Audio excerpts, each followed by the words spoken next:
Pessoal, tem uma pergunta que é uma pergunta que ela parece uma pergunta muito simples, mas na verdade ela é uma pergunta muito interessante e que ela leva a várias reflexões, né?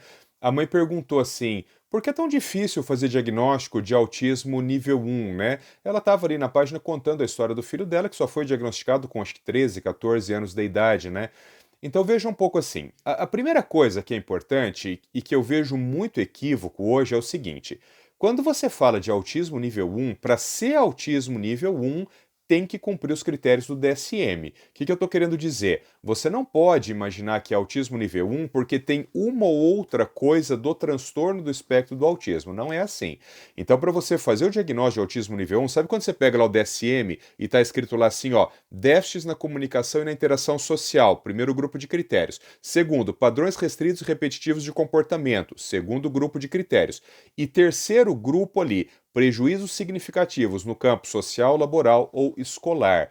Então veja, para ser autismo nível um, você não pode ir lá e pinçar uma ou outra coisa desses critérios e dizer assim, não, como tem poucos critérios diagnósticos, eu sou autismo nível um. Não é isso. Para ser autismo nível um, tem que ter esses três critérios, que são critérios maiores do DSM, e o impacto que eles provocam sobre o indivíduo, ele é de menor monta, portanto ele precisa de menos suporte, de menos apoio, mas cumprir os critérios tem que cumprir. Então, aí já começa a resposta para essa mãe, né? Por que é mais difícil o diagnóstico do autismo nível um? Porque a intensidade desses sinais, desses sintomas, é menor. Então, se é menor, você precisa de um olho mais treinado para você conseguir encontrar. Muitas vezes, né, isso é muito comum no autismo nível um, esses sinais e sintomas do autismo, eles estão mesclados com uma série de outros sinais e sintomas de outros transtornos neuropsiquiátricos. Então, sei lá, o indivíduo tem autismo nível um e transtorno de ansiedade. O indivíduo tem autismo nível um e um déficit de atenção com comportamento hiperativo impulsivo. Isso acaba mascarando um tanto quanto esses sinais e sintomas do autismo, de modo que tornam o transtorno de diagnóstico mais complexo. Uma outra questão também que dificulta muito o diagnóstico do autismo nível um é que os profissionais de saúde, e aí eu não estou falando só dos médicos, não, os profissionais de uma forma geral e a própria sociedade está acostumada com o estereótipo de autismo daquele autismo grave. Então, daquela criança que tem muita estereotipia, daquela criança que chacoalha o tronco, daquela criança que teve um enorme atraso da fala. Então, se é isso que você entende por autismo, você jamais vai fazer diagnóstico de autismo nível um. Um outro aspecto também que eu sempre costumo dizer que dificulta muito o diagnóstico do autismo nível um é o seguinte: as pessoas estão acostumadas no autismo, porque no 2 e no 3 é assim, com comportamentos muito desviados para baixo, ou seja, o indivíduo ele fala menos do que deveria, ou ele não fala, ele não se comporta, ele não interage, ele não olha nos olhos.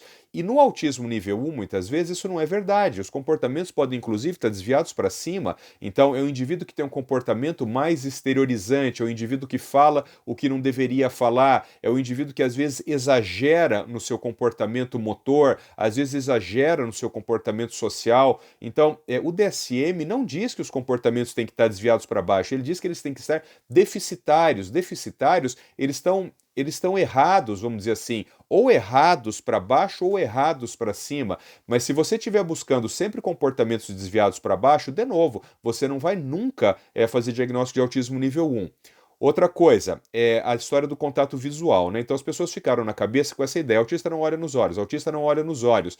No autismo nível um, gente, muitas vezes não é assim. O autista nível um, muitas vezes, ele olha nos olhos, o que ele tem é uma esquiva, uma fuga do contato visual. Então, se você também for buscando o estereótipo daquela criança que só não olha fixamente para você, você nunca vai fazer diagnóstico de autismo nível um. Um outro aspecto interessante é o seguinte: as estereotipias motoras, né? Estereotipia motora em criança, como a criança não tem muito controle inibitório e também não tem muita noção social disso, se ela estiver muito feliz, muito excitada, ela fica pulando, chacoalhando as mãozinhas e ela não está nem aí, ela não percebe que socialmente as pessoas podem estar reparando, podem estar comentando, então ela vai desenvolver estereotipia em qualquer momento, em qualquer ambiente.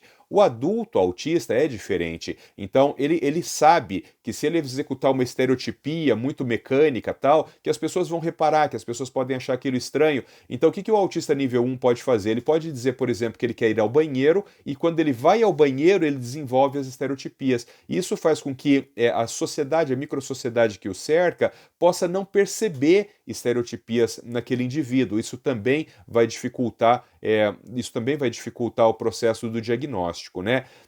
Uma outra questão curiosa é que muitos autistas nível 1 eles acabam passando como excêntricos. Eu vou dar um exemplo, eu sempre dou o exemplo de moda, né? A moda de vestir roupas, de cortar cabelo, de fazer a barba, coisa e tal, vocês entendem que ela acontece por cópias de comportamento? Então, se lá atrás, por exemplo, determinada música, determinado grupo sertanejo deixava o cabelo mais comprido atrás, você vê um monte de gente deixando o cabelo comprido atrás. Determinado momento, determinado grupo sertanejo começava a usar roupa de determinada forma. As pessoas que eram fãs começavam a usar roupa daquela forma. Calça boca de sino na década de 70, todo mundo utilizava. Camisetas mais largas em determinadas regiões, todo mundo usava. Então, a moda, ela é muito aprendida por cópia, né? Ela é por imitação. Como o autista tem dificuldade de fazer por imitação, de aprender por imitação, ele acaba podendo ter, vou colocar isso entre aspas, tá? Um jeito próprio de se vestir. É por isso que, muitas vezes, autistas nível 1 acabam passando por pessoas excêntricas, porque todo mundo fala, nossa, como ele é diferente, né? Quer dizer, todo mundo se veste de um jeito e ele gosta de se vestir de outro jeito. Não é que ele gosta de se vestir do outro jeito, é que o jeito como a sociedade se veste, para ele, é irrelevante, porque o comportamento dele não é aprendido por cópia, né? Então, isso acontece muitas vezes também com pessoas com altas habilidades que acabam passando por excêntricas porque têm gostos muito particularizados, né? Então, eu diria, pessoal, que esses são os principais motivos que eu vejo pelos quais o autismo é mais difícil de diagnosticar. E particularmente no caso das mulheres, mas aí abre-se um parênteses aqui enorme, né? Tem muitas coisas no autismo feminino que precisariam ser discutidas, mas no caso das mulheres, né? O autismo ele também pode ser mais difícil de se diagnosticar.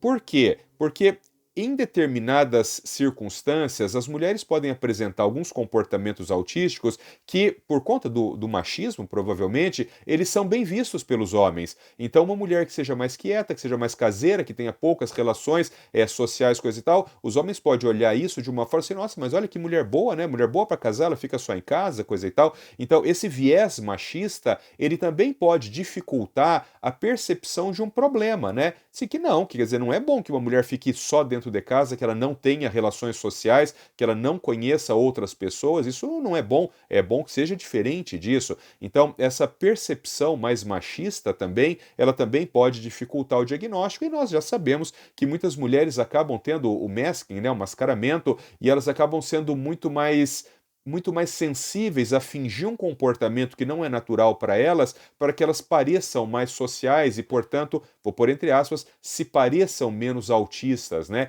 Isso também pode acabar dificultando muito o diagnóstico. Um abraço.